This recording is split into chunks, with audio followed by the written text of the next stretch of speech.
Madam, आपके पति आए हैं। Just shut up. सही में आपके पति आए हैं। पति? What?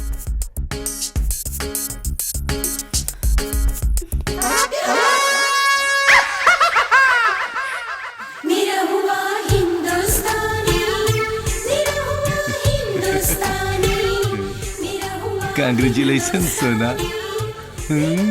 अच्छी जोड़ी है सर।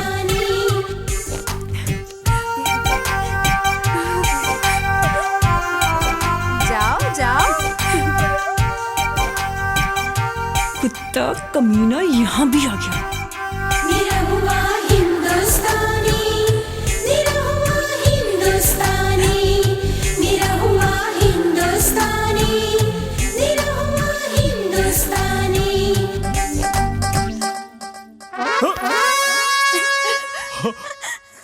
सौभाग्यवती भव प्राण प्रिय, लेकिन तुहार स्थान हमरे चरण में ना,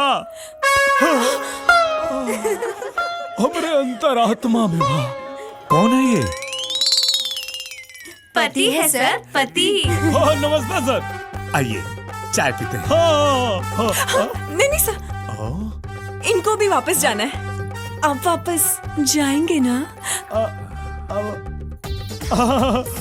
अरे अमर जान, तू काबू तब वापस का ऊपर चल जाए। अरे क्या प्यार है भाई।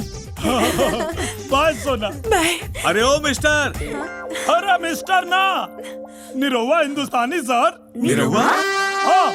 लेकिन कार्ड में तो कुछ और नाम लिखा था। सर मंजुल ठाकुर। मंजुल ठाकुर। हाँ सर, वो हम लोग प्यार से है ना निरहुआ बोलते हैं। हाँ। मिस्टर निरहुआ, हाँ, तुम लोगों के प्यार और समर्पण को देखकर आज मैं कुछ सोचने पर मजबूर हो गया। तुम्हारे देवता समान पति के प्यार को एंजॉय करो। जाओ, तुम्हारी आज छुट्टी। नहीं नहीं नहीं सर। बॉस मैं हूँ कि तुम? Sorry sir. Thank you sir. Mister Nirahua हिंदुस्तानी, आते रहिएगा। हाँ पक्का सर। Leave me. अच्छा, मौका पे बना ले लू अब हतार। अब मौका निकल गई तो लागत नहीं बेकार।